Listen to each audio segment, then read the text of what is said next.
Good afternoon and welcome to Kwentuhang Cybersecurity. This show is presented by the Philippine Institute of Cybersecurity Professionals.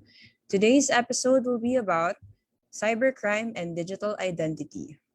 To introduce our guest, here is Mr. Angel Redoble, Chairman of PixPro.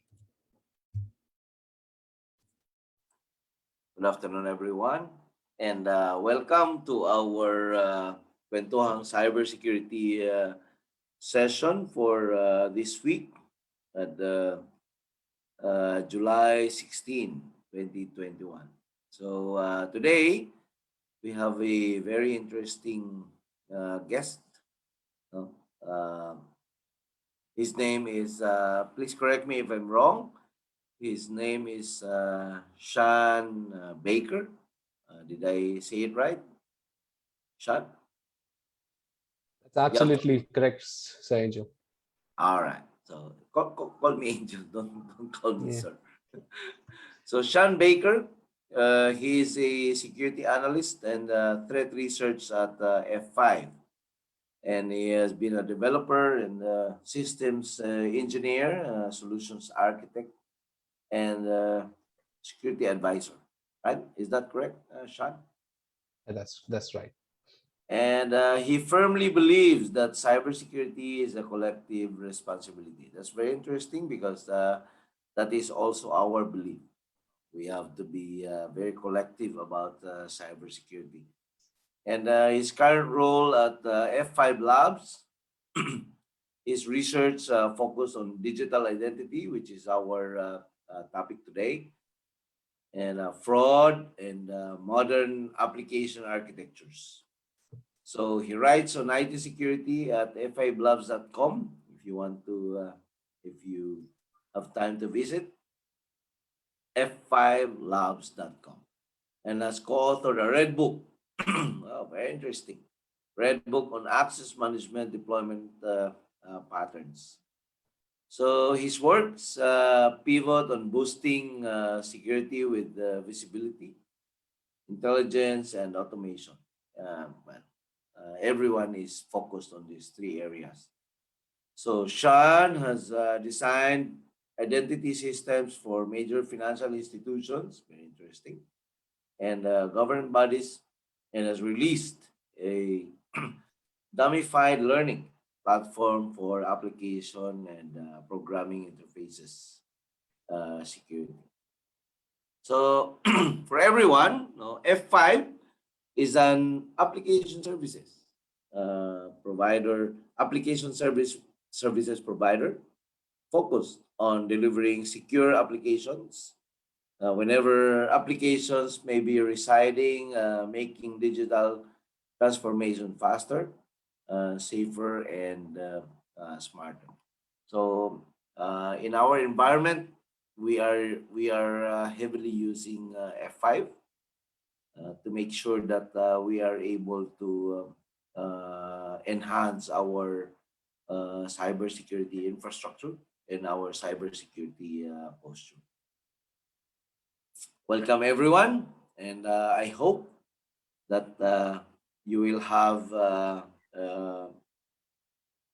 sort of a learning experience today with Sean Baker as our guest for this afternoon. Sean? Thank you, Angel. Really appreciate that. And it's a really honor to be on such a powerful panel with you guys and sharing security. As we rightly mentioned, that security is a collective responsibility. No one person can do it for everyone. So I would like to take you through some interesting journey of digital identity itself. And I put together some slides. So please feel free to take. I'll give you a copy of this slide. These are all original research done by me or people in my team. And this is what we've been seeing as how the digital world is morphing and some of the interesting stories that we can tell by looking at the data, right?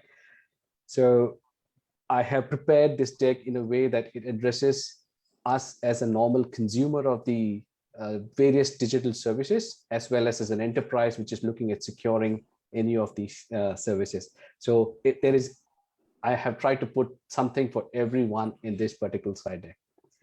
So I'm going to quickly start without further ado talking about cybercrime and digital identity.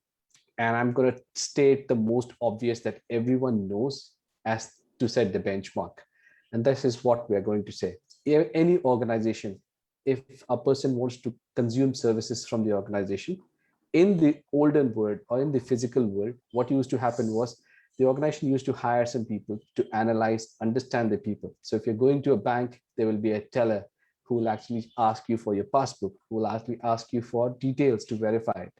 They might see your passport and other things to verify your identity before they let you access the resources within the organization of the bank. Fast forward to the day that we are living right now. The physical identity in itself might not be enough, because now we have things coming to access and do the same thing. So it could be your mobile device that you're using to access your financial transactions, or it could be a laptop. Or in the modern day, you can use your smartphone to make your payments. Like you can just tap your smartphone using the NFC and you can make payments at multiple places, or your smartwatch, or you can even be like a smart IoT device that is there. So now the scale at which the data or the requests are being generated is a lot more than what a human can physically verify, right? And then all these transactions, the problem that you see over here is you don't have, or you do not carry the physical credit card or your passport or your passbook to actually get this verified. This is where what we bring in the form of a digital identity. It could be a key, it could be your username and password, it could be a OTP, anything. So this is what paved the place for having authentication with digital identity, right? So digital identity is huge. You have different kinds of mechanisms to do it. You can think about username, password, API keys, etc., etc. But today we will talk about, from the user's perspective, 3 key ways a user might identify themselves to a system. And I'm sure almost everyone who's listening to us right now would have used these. It would come in the form of credentials, which is username and password. To augment username and password, we typically use something like tokens, or a physical token or a hard token that you might have that generates unique key that you can key in to identify yourself. And for certain financial transaction where you don't want to put your username and password, you can use things like credit card, and your credit card number and the CVV, which is behind the card, gives you access to do certain transactions. Depending upon whether you're using 3D secure transaction or a non 3D secure transaction, it all depends upon the vendor that you're choosing. So this is how we are currently operating. Basically, what we're saying is we're providing something to the digital asset or the digital service so that they can identify us, and then they can provide the service that we're looking at. So what are the threats to our identity, right? So when we look at, so this is a very short diagram of putting some of the critical aspects of threats to the digital identity itself, right? So when we are looking at digital identity, as anything else, it goes through a process. It will be created, there will be operational aspect of it, and eventually it will be discarded. Think about the amount of accounts that you have created in last 5-6 years and you have potentially not used them. Did you ever go back and actually try to deactivate them or delete them? The answer is potentially no, because we all love to create accounts, use the service. If the service is not good, we just move on. So these are some of the aspects of threat that we have seen with respect to digital identity, right? So the first and foremost is during the creation time. So when you're trying to create an account, so this affects the enterprises the most. So what happens at creation time? We all happily give so much of our data on social media, on any other places, that somebody or someone who wants to take this information and wants to create a fake account on behalf of us, it can be easily done. So with this, you can create stolen identity, exactly mimicking the user, or you can even create things like synthetic identity. A very normal example of would be like, you take Sean's information, his username, his address, and you take the verification or a government verification number or passport number from somebody else, and you create a completely new fictitious person and use that to do the transaction. And then there are other things like twin account. So if Shan has an account in a bank, I steal his entire identity information and I create a second account in the bank, and then I try to merge, and as a fraudster, I can merge these two accounts. These are all the different tricks that people use to actually steal information, to actually steal money from you over various websites. Right? The second one is the operation page, or where these details are, or your account is compromised or hijacked over the operation side. And this is where the term account takeover is most commonly used. Account takeover basically means that there is an account for you, a person on any particular website or any particular web service. I manage to get hold of the account and do the transaction on behalf of the user. The most common and simple example would be social engineering. You might get a call from a person claiming to be the bank and saying, hello, we are calling from your bank. Can you provide us your username and password and your one-time password? I believe your account is hacked, so we need access from you.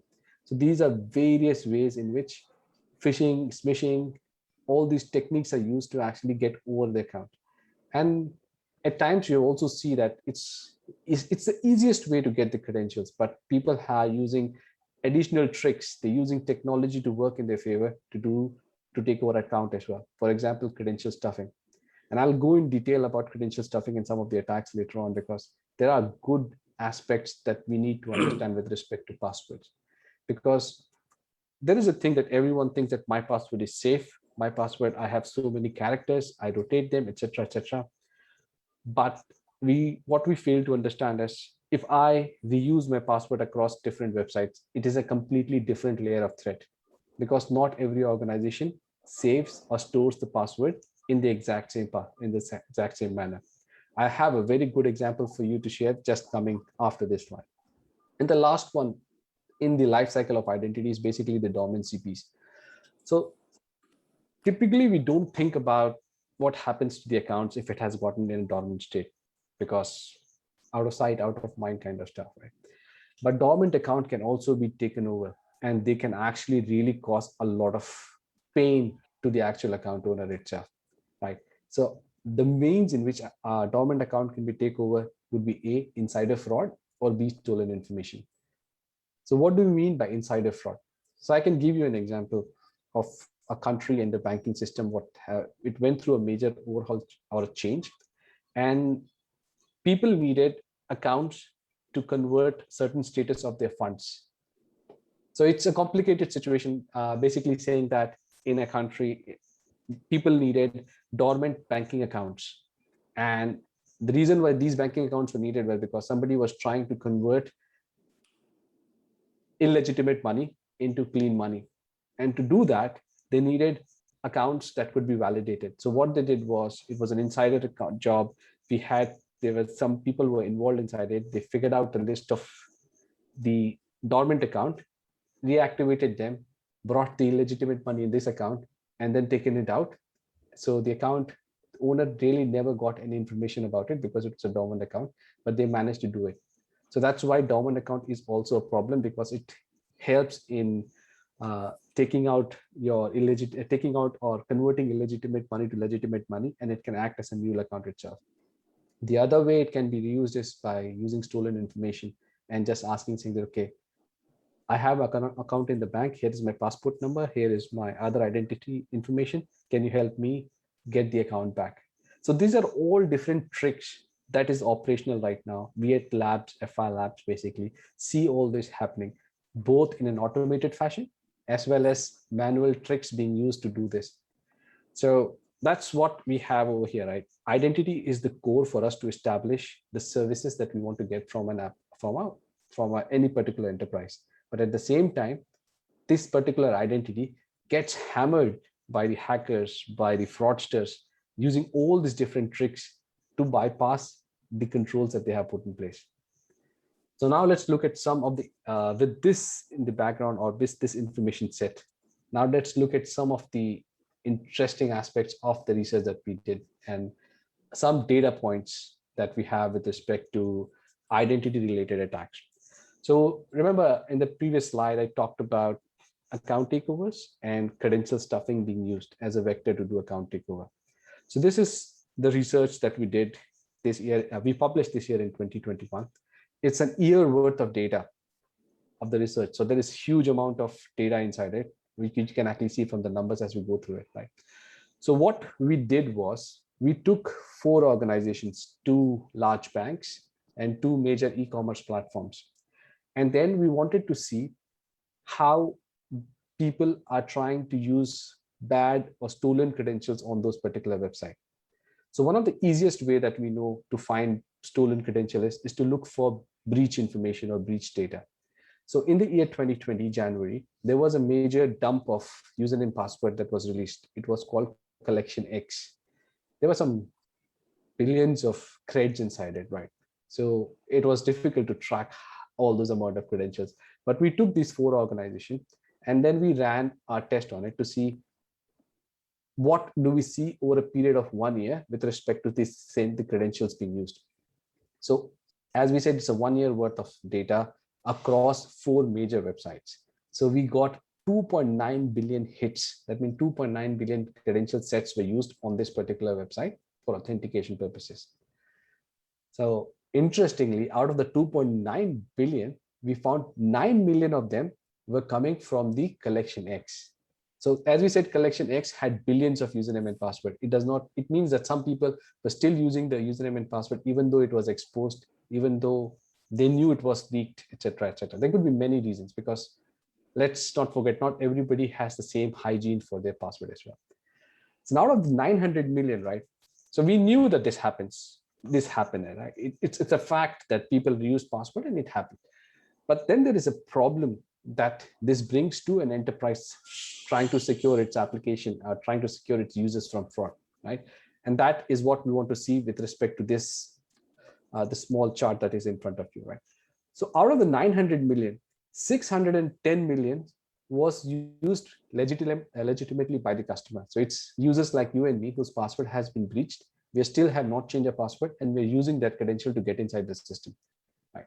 So that's a worrying sign in itself.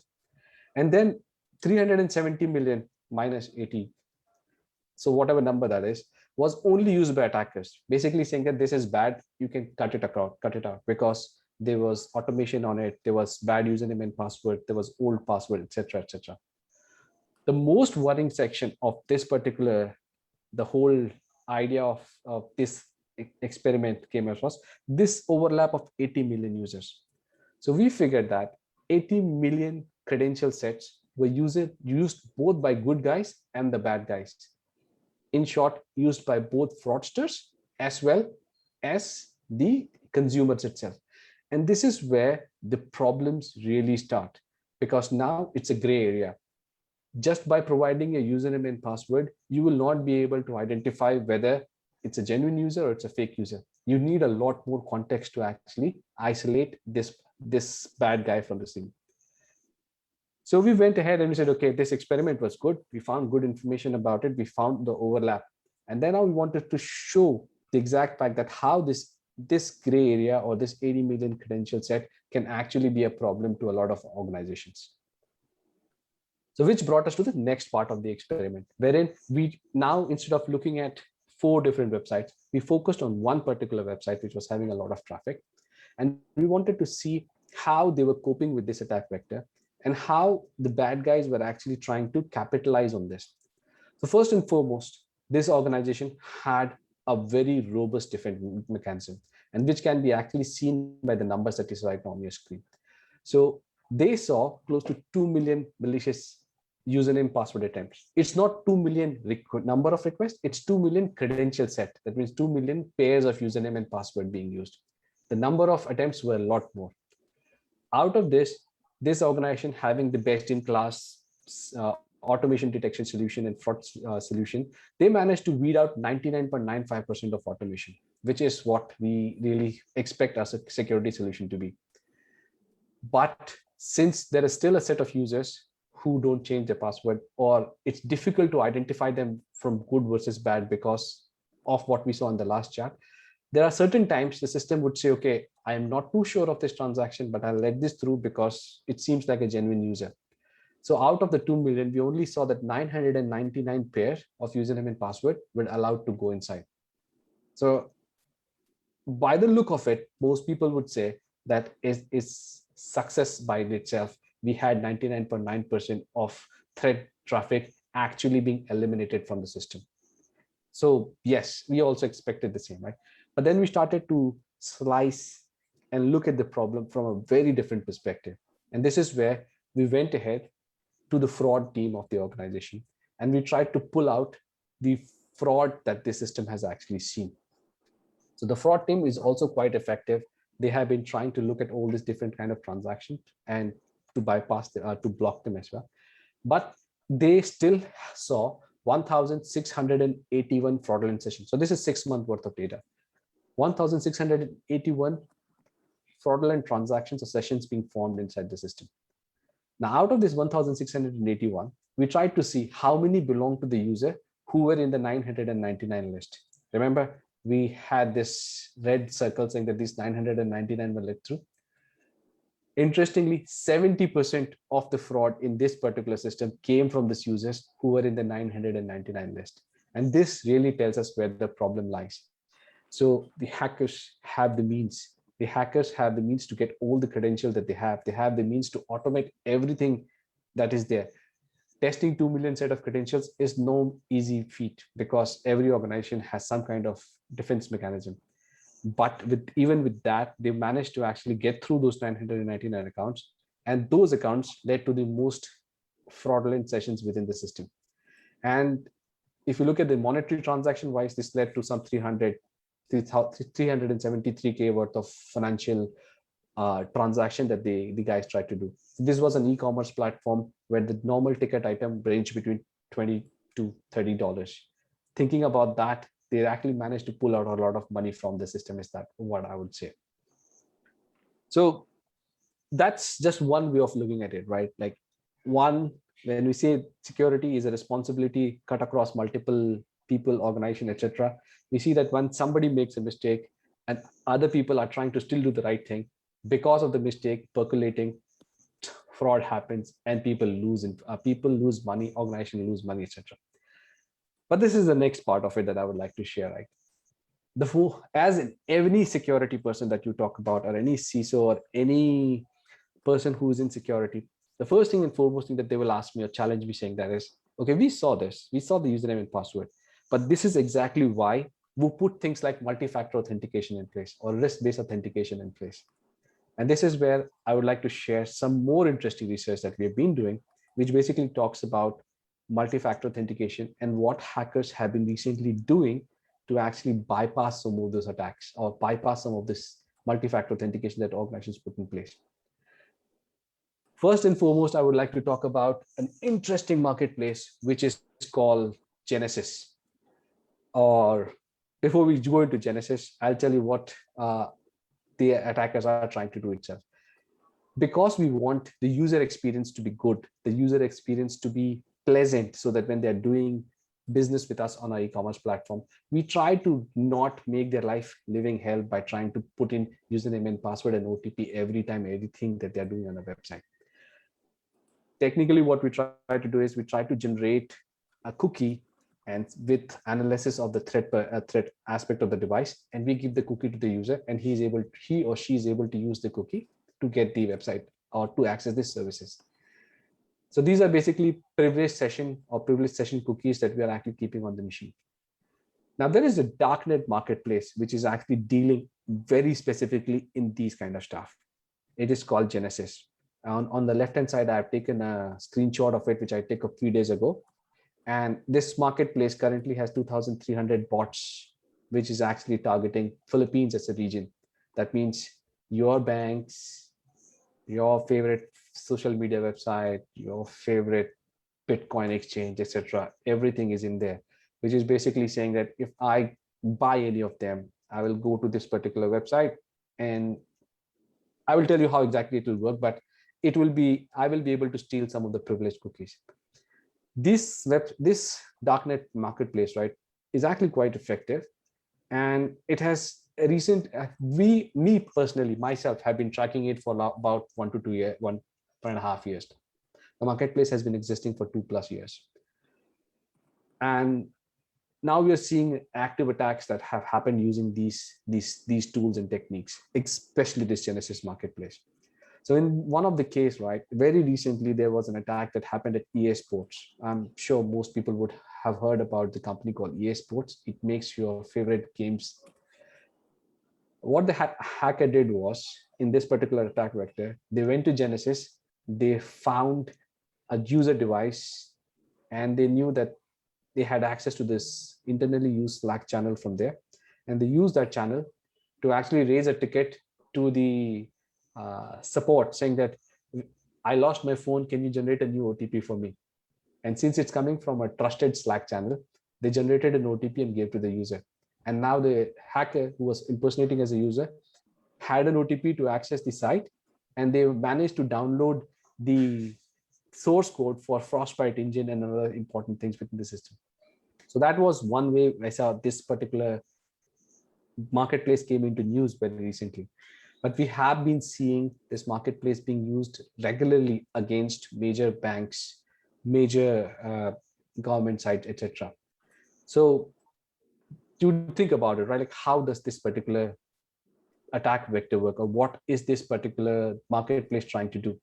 So as I said, it is trying to defeat your risk-based authentication system. And this is how the whole thing works. So as a user, if I'm trying to log on to any of my website or any of my favorite e-commerce site, etc., what do I usually present? I present username and password, and usually I'll present an OTP during the first time transaction so that the website remembers me. When an attacker comes with the same set of creds, the server sees that, okay, this is not the same user, not coming from the same device. The risk is more, so they will typically initiate a risk-based authentication. So that's something that now attacker has to now get the OTP access as well. So they don't want to do that. So this is where this particular marketplace is actually really shining. So one of the job of this, the people who are running this particular businesses, is they just go ahead and spread this malware and viruses everywhere. If you get infected, your machine will become a very silent bot in their network. And it is not like a normal DDoS bot. When we talk about a DDoS bot or any other kind of bot, usually you're trying to route the traffic from this bot machine. In this case, the bot is simply collecting your credentials, your history, your machine attributes, your browser attributes. Basically, it is making a profile of the user, and it is making it available on the cloud, which is called Genesis. You can go to the marketplace on dark web, it's called genesis.market, but you would not get access. I would rather recommend you not doing that, but it is still available, right? So now this Genesis market, right? I, as a bad guy or as a fraudster, now go to the Genesis market, search for the organization that I want to attack. I can look up for my favorite bank or my favorite e-commerce platform. I can look up for the users who I can actually compromise, on whose account I want to take over. Then I'll go ahead and then I'll say, okay, I want to get this user information. I'll buy the bot. And once the bot is purchased, they will give me a plugin.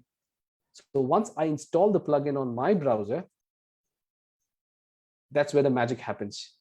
Anything that my browser will do, the device fingerprint that your REST-based engine will generate will exactly be the same and match the end user. So all I need to do is now find a proxy or a VPN from the country of the user, and I just make an exit from that particular transaction. And I will be able to use any privileged session cookie or any session token that you've created, and I will be able to access. So if it's an e-commerce platform with a privileged cookie that I have, I can potentially buy stuff and ship it to myself or somebody else. So all this thing is very much possible with this particular marketplace, and they will be able to defeat your two-factor authentication in the process.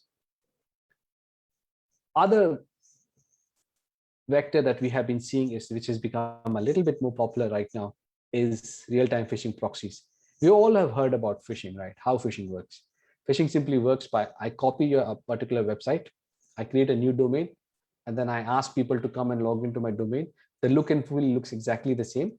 And then when you put in your username and password, the hacker gets a copy of it. It's very broken in ways, right? Saying that it's not very real time. The attacker sets up a website, user loses a password, then the attacker takes the username and password and then logs in the later on whenever he has access. In this process, what happens is, if there is an OTP in the process, the hacker or the fraudster will not get access to it. And this is causing trouble to a lot of fraudster-led events. So they came up with this new option. This is something called real-time phishing proxy. It's a new take on phishing. So in this case, instead of setting up a whole website, the fraudsters will set up a man-in-the-middle proxy, or just a domain which is acting as a man in the middle. Now, as a man in the middle, the system will be up and running.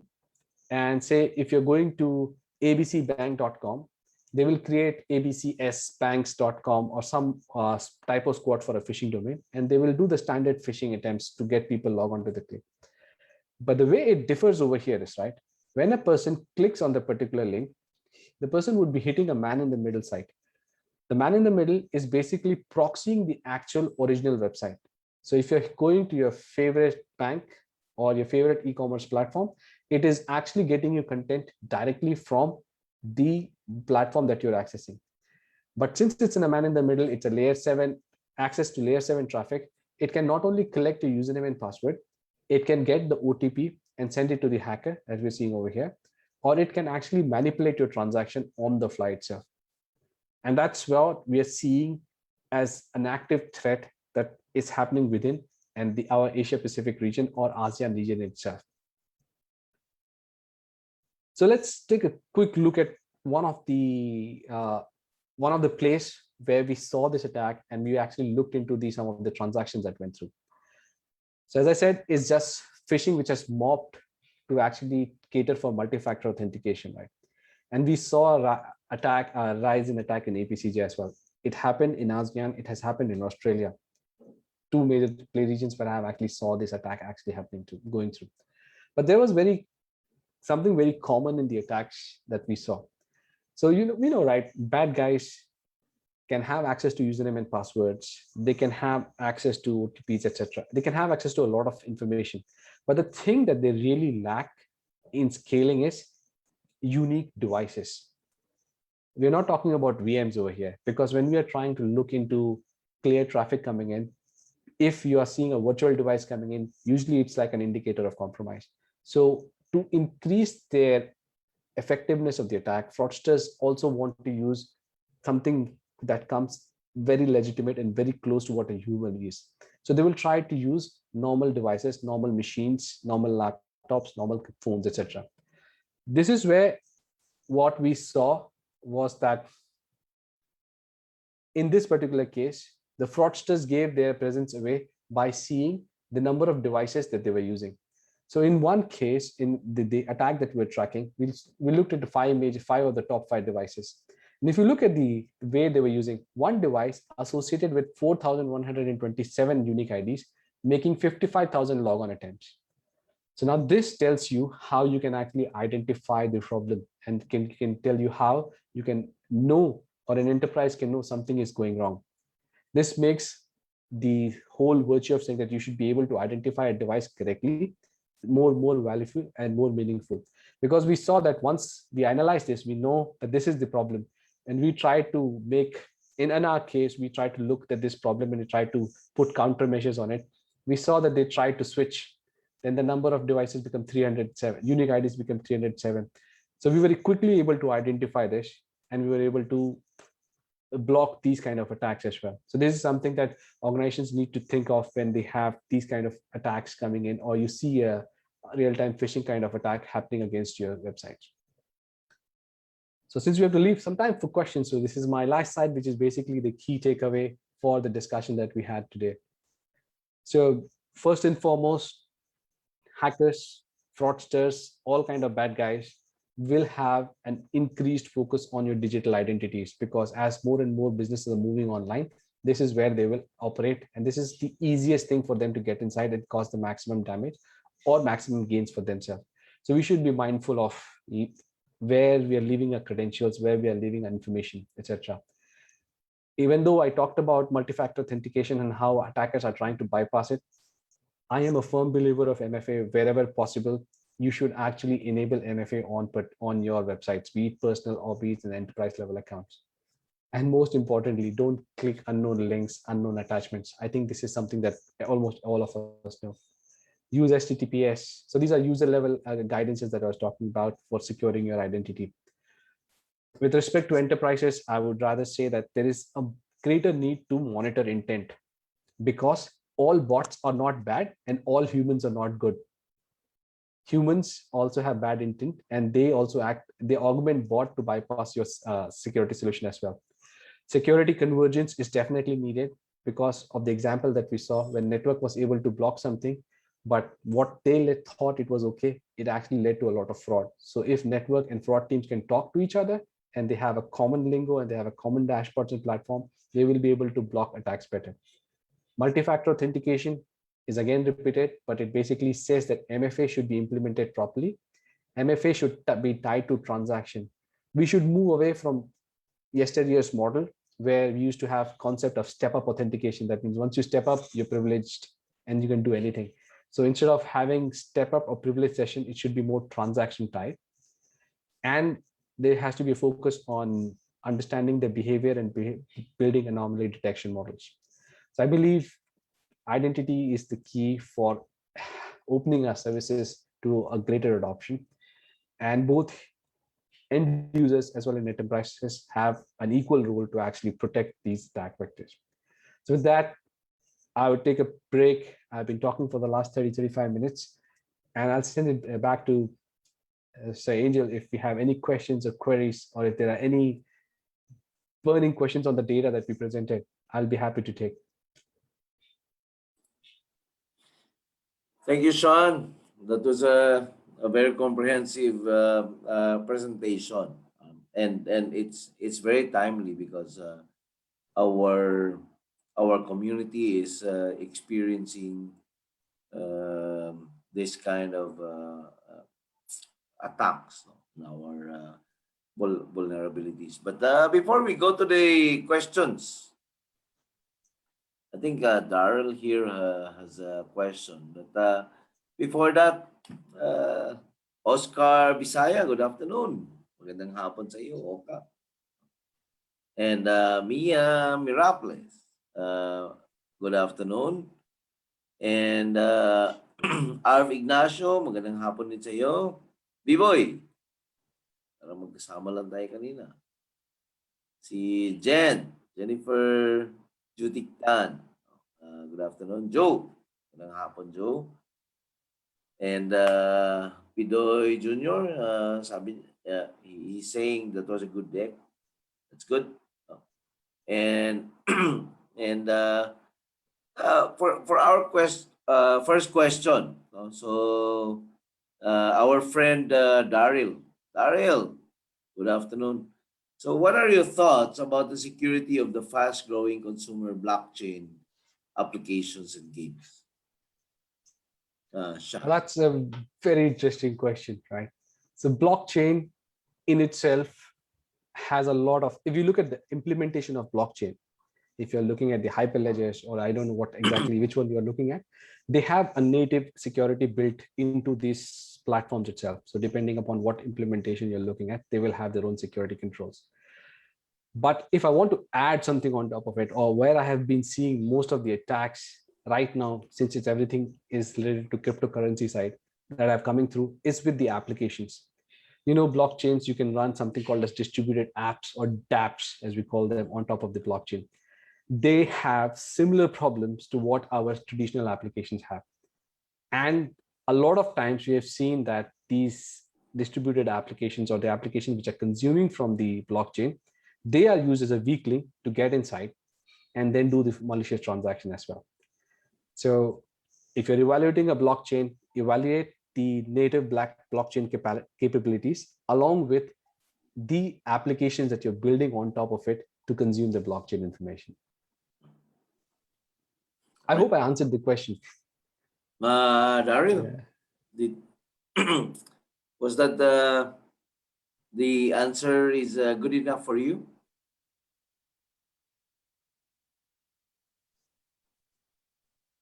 We can have a very long discussion on blockchain. Yeah, I know. Yeah. You know, when you talk about cryptocurrency, it's not gonna be a one session or not even two sessions. You know, my question for you, Sean. Yeah. Since we're talking about digital, thank you, Daryl. Digital identity. You know,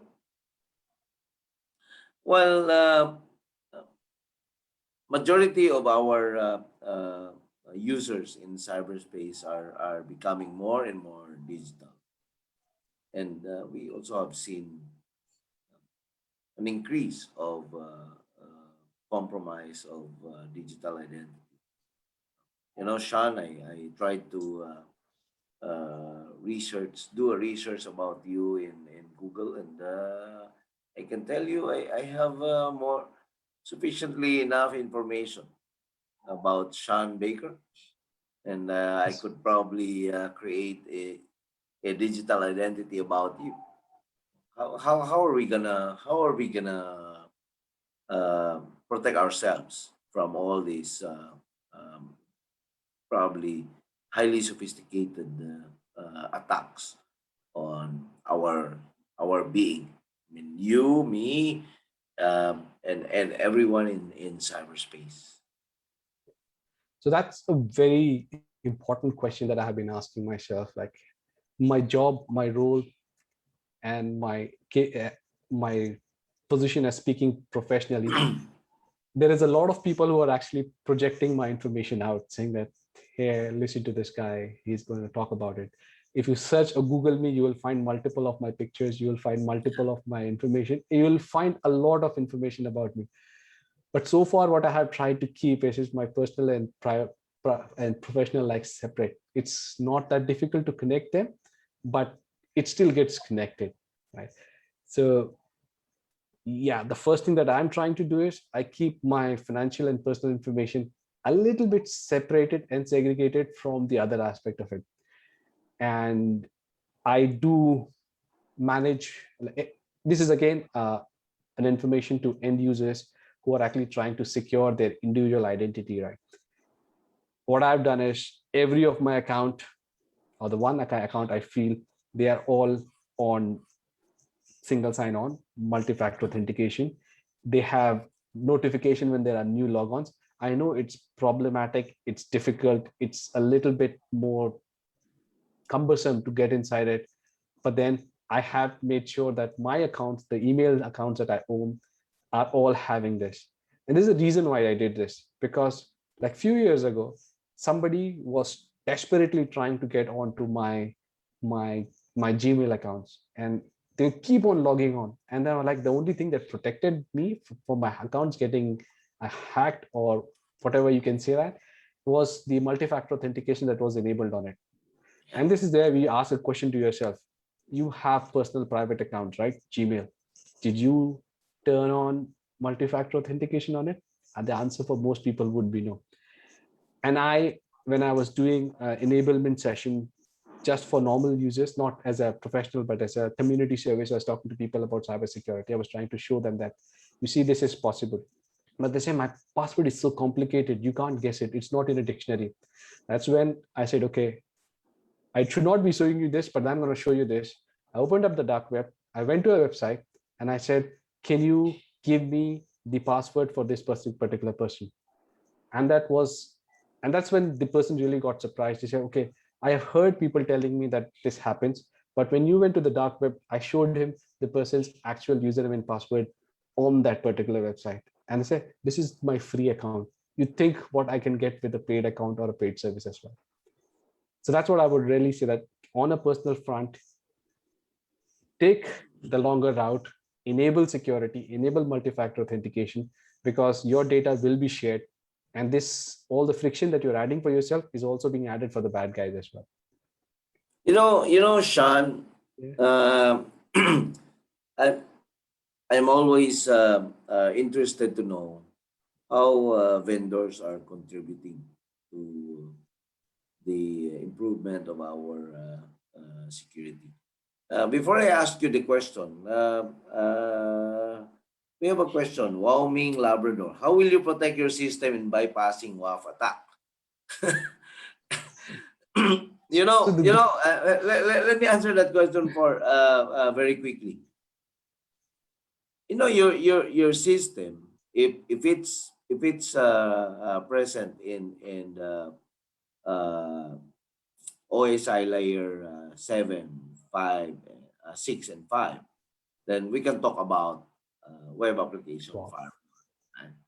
But if your system is not on those layers, your WAF will not be able to help you. So how will you protect your system in bypassing WAF attack?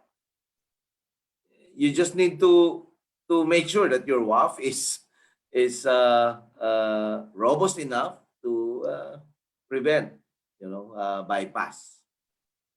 Because I think the question is there are ways to bypass web application firewalls, and Yep. there are also ways to prevent WAF bypass. So maybe in our future sessions, we can talk about the nitty-gritty of web application firewall. And this question, how you protect your system, we can definitely answer that. Yep. So we cannot afford to have people or others bypassing our WAF. Okay. How to dive in dark web? You want to access dark web, you need to access dark web using. You can start by downloading Tor and then connecting to a VPN service, and then you'll be able to access dark web. You won't be able to access using Google Chrome or what you call this Internet Explorer. I would also Right. add that please be safe. Don't just access dark web. You're gonna give a. It's not everybody's playground. Please don't It's do not. that It's until not. unless Definitely. Yeah. yeah. Definitely, it's not everybody's playground. So you think you are cool because you are able to access dark web. Yeah. Others on the dark side probably thinks good for them because they are accessing your information. Yeah. But I would like to understand how F5 is able to help the community in this digital identity compromise. As we always, on a daily basis, our threat hunting team in our group are able to identify threats or incidents that have something to do with consumers or let's say netizens who are victimized by these threats happening on the digital space. I'd like to. Why don't you tell us how F5 is able to help us? I'm well. I understand that F5 cannot do this alone, but Yeah. what is F5 uh, uh, doing about these threats that are victimizing our netizens, as we call it? So F5 in itself, right, has a lot of security services that we provide to enterprises. But I'll take a different take on the answer, and I'll talk about some things that we provide that more people can use without actually paying or without trying to make major gains on the F5 front itself. So we do have community level softwares that you can actually use. So our offerings within Nginx, we have Nginx open source community stuff that you can actually use to deploy your applications as a web server or even build some of your security posture on top of it. But one thing specifically I would like to talk about, which we covered with respect to digital identity, was the device ID piece. F5 provides a service, a solution, cloud-based, which helps you generate device ID to uniquely identify your consumers and customers. This service is available for free for most of our existing customers as well as other people who want to try out. And yes, the service is, if you're talking about service, yes, it will actually do what it is saying, device ID. It will help you identify users. It will help you identify their devices. And even if they switch or change some parameters here and there, you will get the unique device ID. And you will be able to identify or add this to the context with the username and password, which will actually strengthen your user identity program itself. So if you want to try, you can go to F5 website, you can look for device ID plus from our platforms, and you can try them as well within your systems. So that would, I would say that as a community effort, that is one way which we can actually provide. Other than the softwares that we have in our rosters and all the different solutions that we have, not all of them is free, but a lot of the solutions that we have can actually strengthen your positions as well. All right. We have a very interesting question here from our the president of Pixpro chapter Laguna. How much does the estimated transactions being done in the dark web in terms of dollar value or being coursed through the dark web? Okay, Do you have any idea? that question in itself is very difficult to answer, because when you're looking at transaction, dark web is as a place, there is different kinds of transaction that happens in place. So on one hand, you do see business happening on things like contrabands, drugs, weapons, everything else. On the other hand, you have websites which are dealing very specifically with respect to attacking services like ransomware, like what we see in form of digital identity and credit card information. I don't have to give you an absolute number, but you can simply see what happened with the ransomware attack that happened right recently in US, in JBL and etc. You can see how much amount of money actually cryptocurrency was paid for that as a ransom. So that will give you a benchmark of what amount of money is being moved in the dark web. Yes, in this case, US government might manage to pull out some of the money from the cryptocurrency part, but then we have a lot of these transactions going on. And just to give one number, right, like one of the bots that I saw from in Genesis for Philippines was costing like $200. So it ranged from 0.05 cents to 200 US dollars. So if you're looking for something very interesting, you will spend money to get that account as well. In between 2010 to 2011, the global underground cybercrime community was earning around $12 billion. And during the time, it was mentioned Silk Roads. Yeah, the Russian speaking hackers Yeah. were getting 6 billion of that $12 billion, and the other 6 billion is being divided into different countries like China and other countries, probably the Philippines having a share of that. So so this question is how much is the estimated transaction? It's you're right. It's very difficult to put a number, but I'm sure it's a huge number. It's a big number. It's a very big number. If we are going to base it on the ransomware incidents previously, like victims are paying millions of dollars, that's really something, right? And in the Philippines, that is going to be a question that needs to be answered on the board level. If you are compromised with by a ransomware, are you gonna pay? And if you're gonna pay, how much are you willing to pay? If you're not gonna pay, how long or how much are you willing to suffer? Right. So it's really growing. The underground community is growing. The underground market is growing because the victims are paying. And I think it's not just about the incident, Sean. It's about the type of incidents that we are supposedly going to experience, right? But in your case, in your experience, for example, an organization like us, an organization in the Philippines, who will be victimized by this identity related incidents. What can you do? What can we do?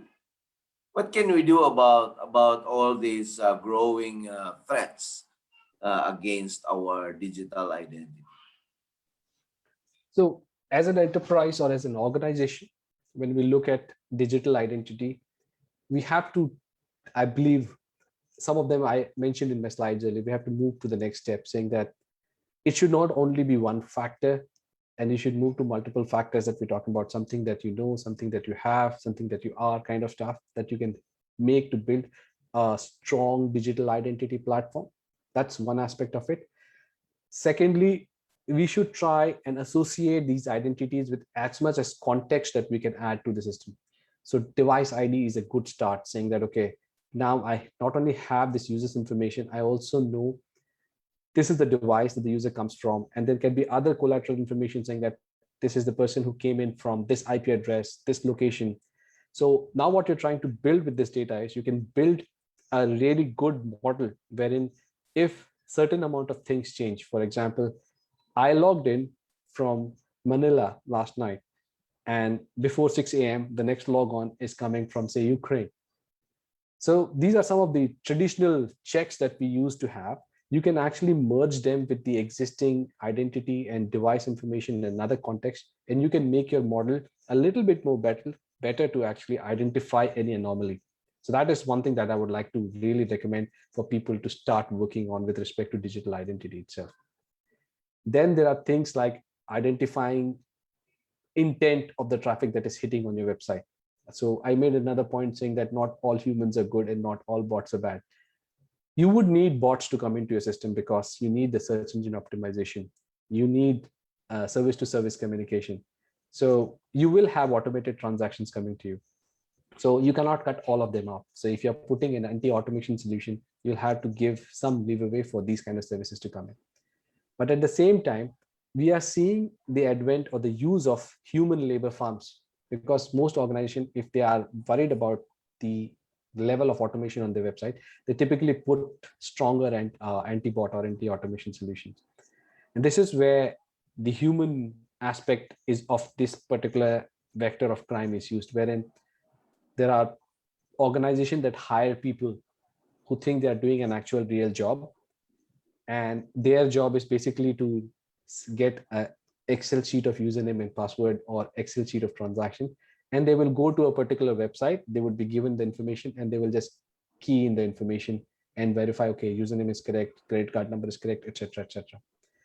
So organization need to identify this aspect of it as well. So now the next question that we'll say is, how would a system differentiate between me as a normal user versus a user X who is trying to do these kind of transactions? So this is where, again, knowing the device affinity actually helps. So I'll give you just one example.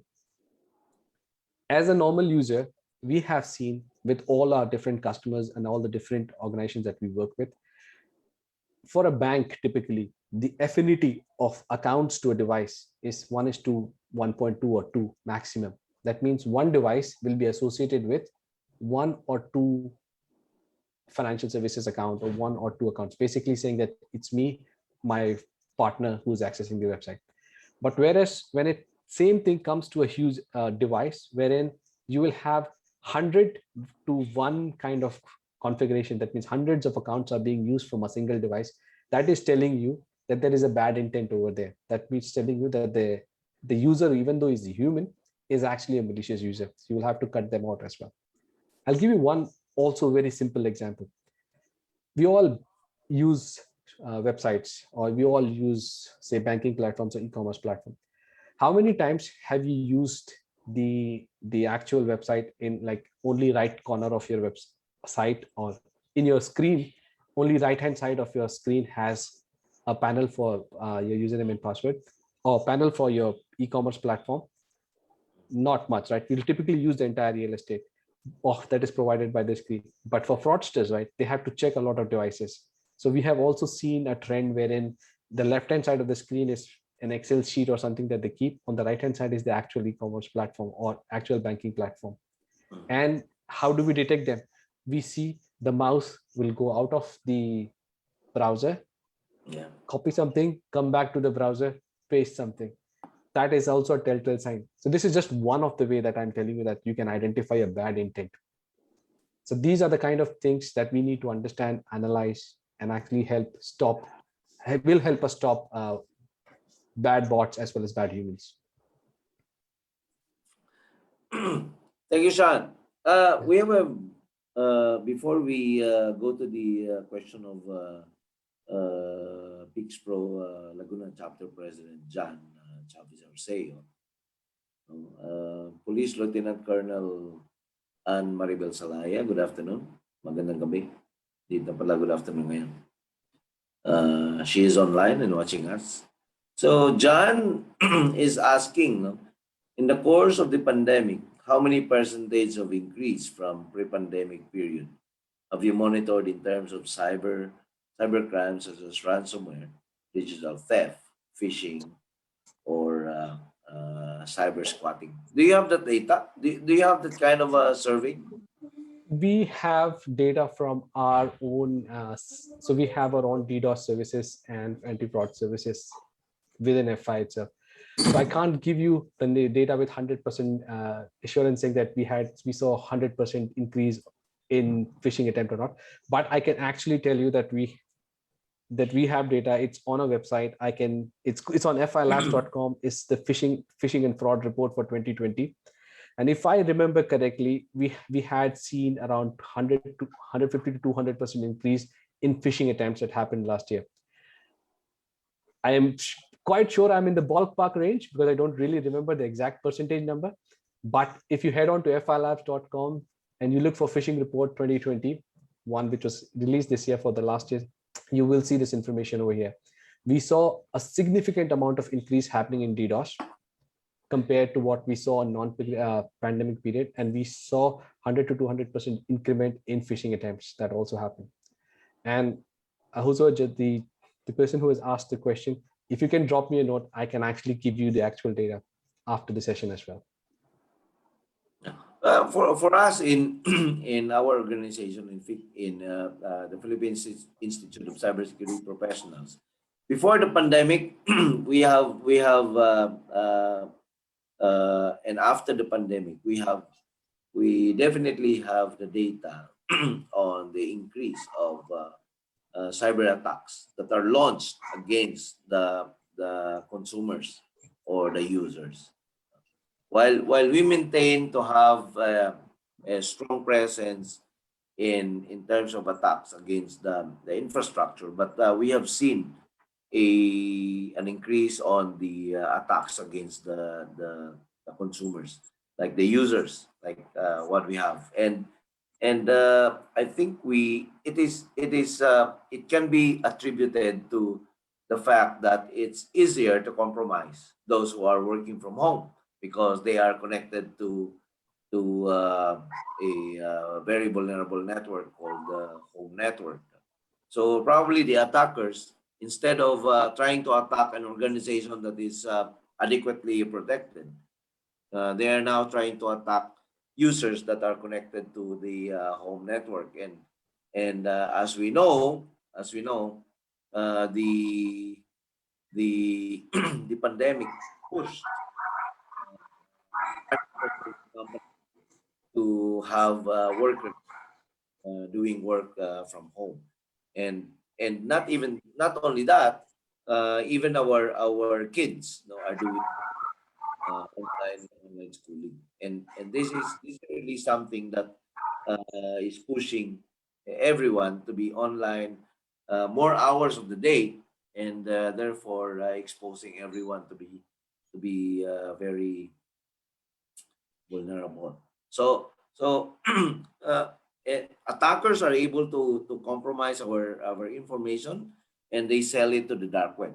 That is really the problem. So so right now and until today, since last year, we have been seeing an increase in the attacks against our subscribers. And what you call this? Does that indicate the increase of level of vulnerability because of the enlarged attack surface? Sean? So I would again, I have data points for this, and I have data points of Philippines as well. So what we saw that happened during this period was, as a lot of services were coming online, we saw that there was a massive amount of increase in scans that were happening for ports like 3389, which is a remote desktop, which is VNC 5200, and SSH and Telnet kind of stuff, which is basically saying that our honeypots captured that fraudsters are trying, they know that a lot of these services have come online, and they're trying to look for all these weak spots that you might have left so that they can get into the organization. So the answer to that is yes, the phishing attempts and all have increased, but they are also trying to look into your networks, looking into your services that you're exposing to get access to those machines as well. Yeah, very interesting. This pandemic, it really exposed our users. It exposed to all these threats. Not only the users, even our sons and daughters that are doing online schooling and spending more time on in the internet. Let's see if we have questions here. Print nightmare topic. Patrick, do you have a question?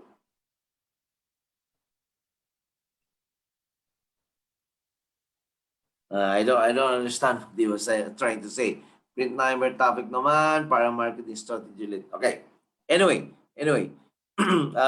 as the need to secure our infrastructures, there is also a need to secure our subscribers, right? Yeah. Our users. So Paul, good evening. If you have questions, just ask the question, okay? So that we can have Sean Baker here answer, and our very own board of director Sheila Vasquez. Hello to you too, and president of the NCR chapter of PixPro has just logged in and saying he's watching. Good evening, everyone. Okay, our problem right now, Sean, is not just on the back end. It's not just on the infrastructure side. For example, in our organization, we are a telco infrastructure, and we are a critical asset. So we are doing everything to make sure that we are protected. But as a telco, we also have subscribers, and in a digital identity crisis, it is the subscribers that are being attacked and compromised. Are you seeing this? This trend in other countries as well? From where you are sitting, or from where you are doing your work? Because our nightmare, and that is why we are extending our capabilities to our subscribers, because we understand and we recognize that they are also under attack. In fact, on a daily basis, while we are under attack, they are also under attack. Yeah. So this is a very important and very interesting question, right? So I'll take kind of a different take on the well answers that you have given previously, right?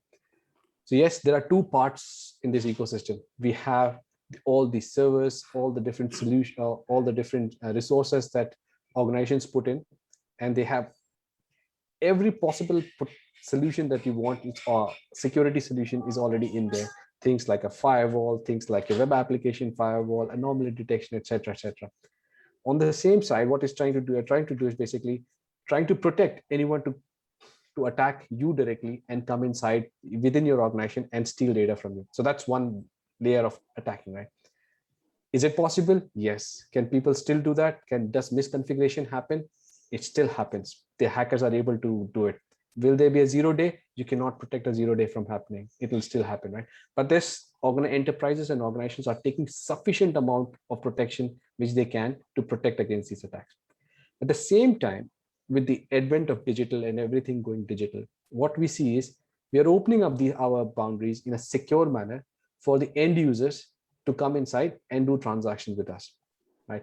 This is where the attacker says, okay, I can wait for a new 0 day to come in to attack this organization, or I can compromise a legitimate, genuine user, and then use the legitimate path to come inside and access the data.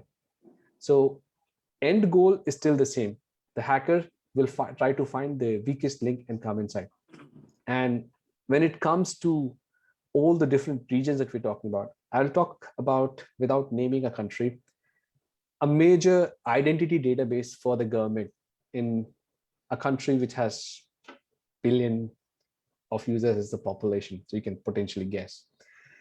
And this, so they have this nice initiative within the government saying that, okay, we want to make the KYC, know your customer process, easy. We want to make creating online banking services easy. They created a nice, very awesome database of users. And this is where you can provide your identity and you can validate against it. So it's very well secured, very well kept over there. But then we know that data sitting in the database is not as useful in today's days. So you have to connect with other parties, with third-party providers. You have to connect with other banks, etc. So in this case, the national identity database was exposed to service providers who provide gas connections or service and utility connections to banks, etc. So the hackers were not able to get into the government database directly. So what they did was they went through a different channel. They went through a partner, a utility company, which was not keeping the same standard of security as the actual original owner of the data.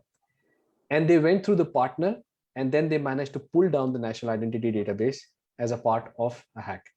So this is what we're seeing, right? We're living in a world which is more and more connected. You will have a service provider which is providing awesome security services, but the service provider has a partner or has a user who's as a weaker link, and they will come through this weaker link to actually hack or to get the same data out.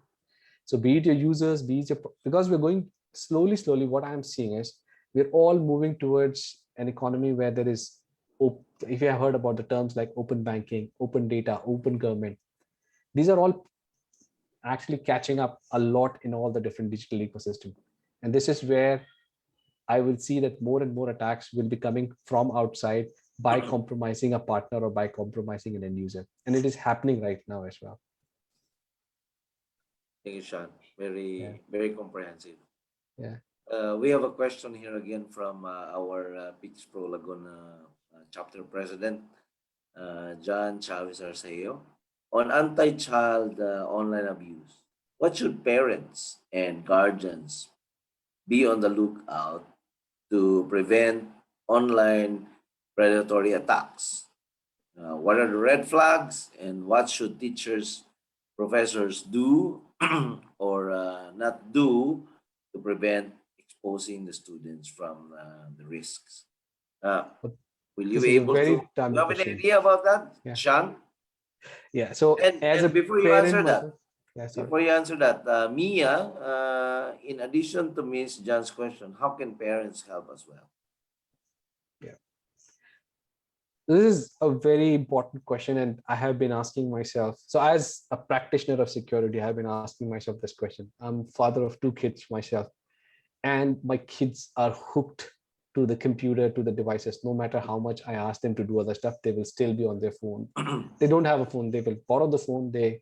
My kid has a laptop because I'm also teaching how to program. So she has a laptop to do all the stuff. So she Googles stuff and things that are not warranted come up.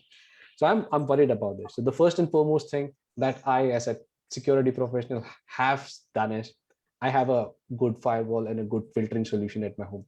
I know it is not possible for most people to go ahead and do it, but if you have a router, if you have a firewall where you can actually turn on some parental controls, I would recommend you to do that on a personal level, because most decently made routers today come with these kind of solutions which can actually help you protect against some of this attack.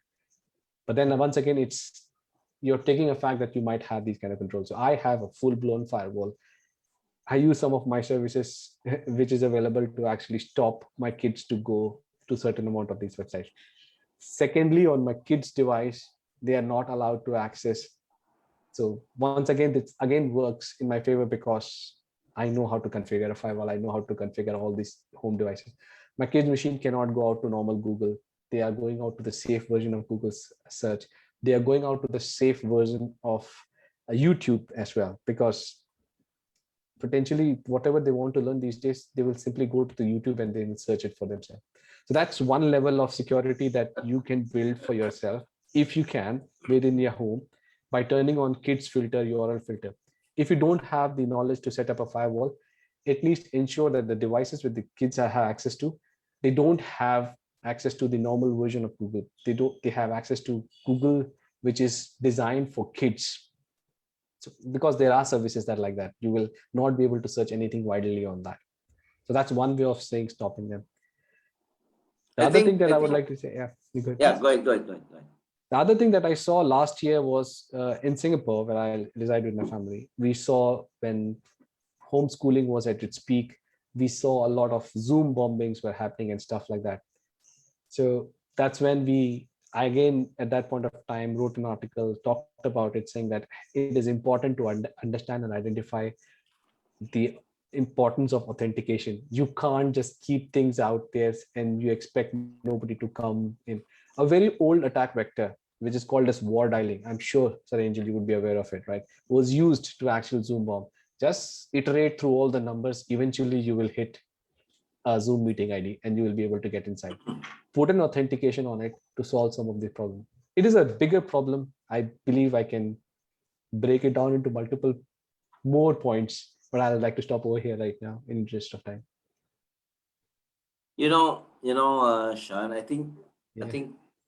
one of the biggest problems that we are having right now is our kids are getting better Yeah. more than the parents.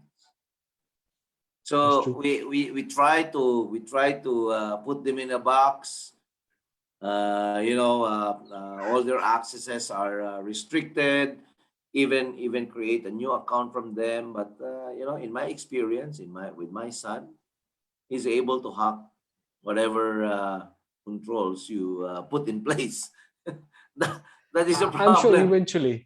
eventually my kids will also learn that. But for now, the choke is on the firewall and the network. So, and Yeah, they don't. this is Yeah. very interesting. Paul Balaguer is Yeah. saying, hoping someone in the future could provide a cheaper home firewall, up like a full-blown firewall. That's very interesting. Yeah. However, even if you provide the technology, the parents, the capabilities of the parents to be able to manage and operate firewalls is still going to be a problem. Very few of us can do that. Yeah. And with hundred of millions of subscribers, I don't know how few are able to do that. I mean Alexis can do that. You probably, Sean, can do that. Other Pix Pro officers can do that. I can do that, but there's just a handful of us who can do that. It's I have it's something really to add over here, right? Like, so what we have seen is, right, today we take the easy way out because, okay, I want to put an IP camera inside my house.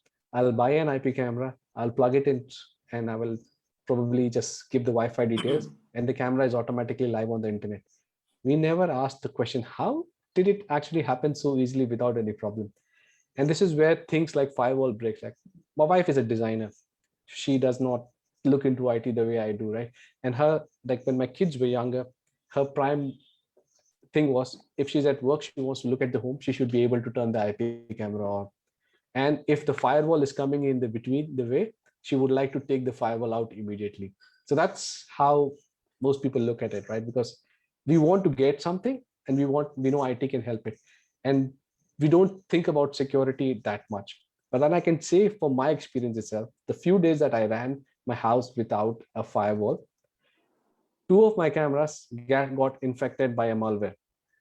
And if I was not an IT guy, I would have never even figured out that there was a malware in my home IP camera exactly itself.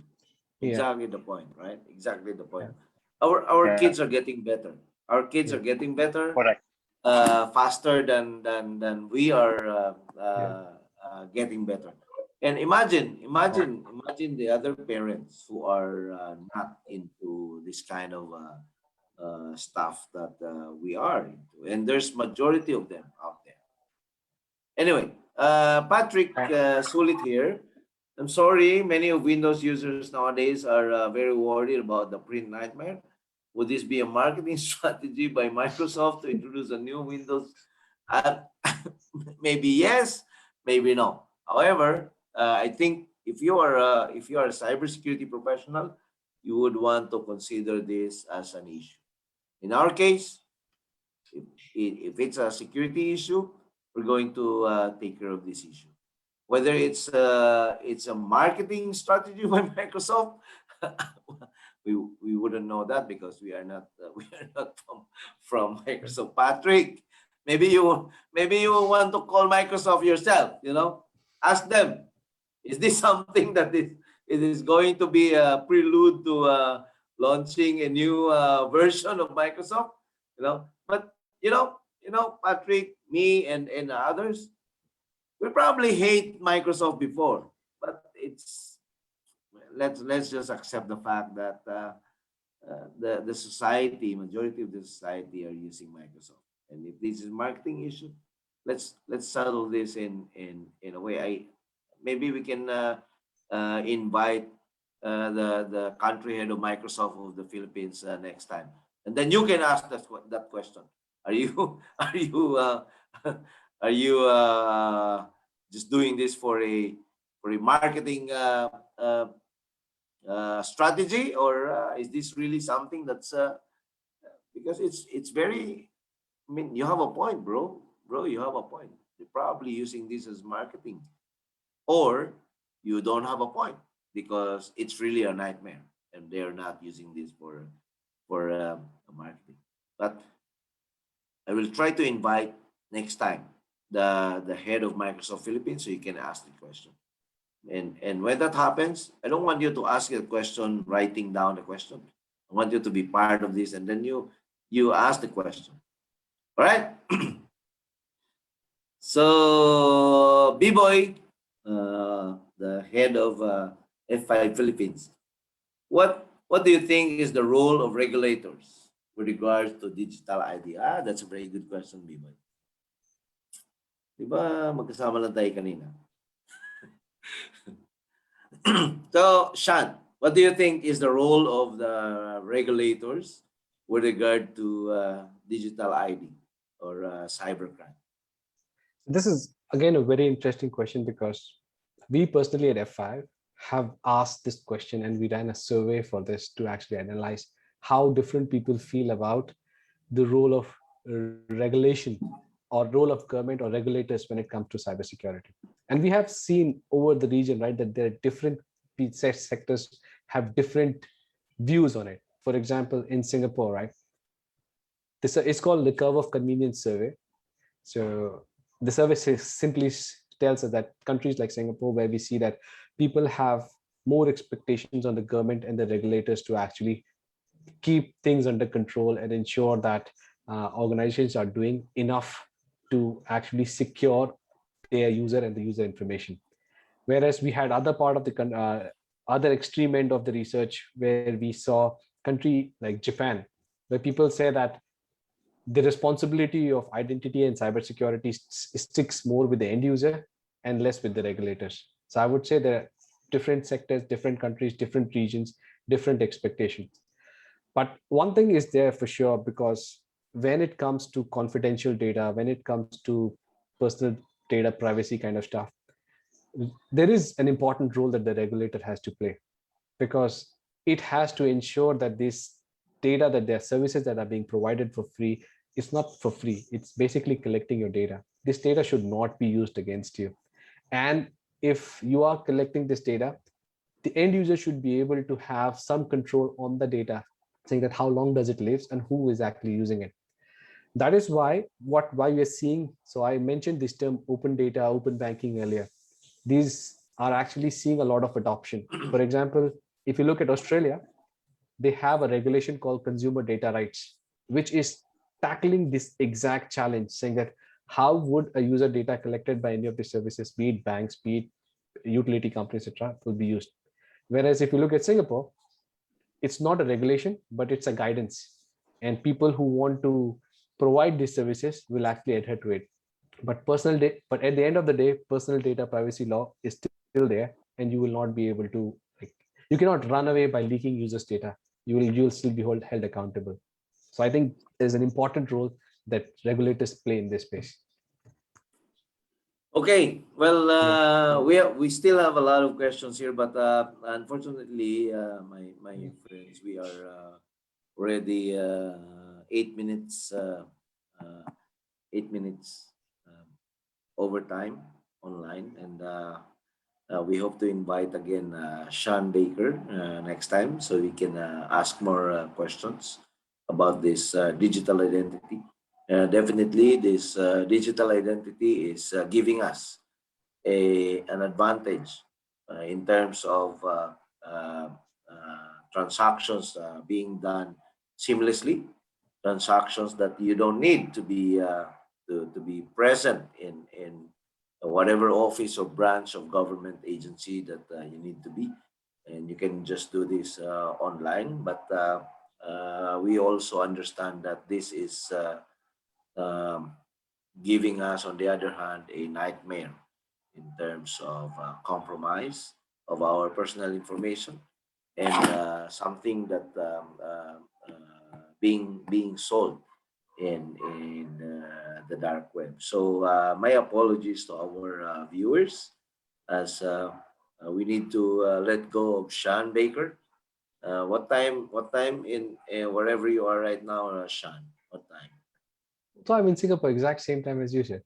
Oh, so you are in Singapore. I thought Yeah. you are somewhere outside Singapore. So we have consumed our 1 hour session, and thank you very much to Sean. Thank you very much, and thank you to F5, our technology partner in this fight against cybercrime and other cyber-related threats. And thank you also to our viewers. And hopefully we'll see you again in the next sessions of Kwentuhang Cybersecurity. Sean, thank you, and good evening. Good evening, everyone. Stay safe. Right? Thank you very much.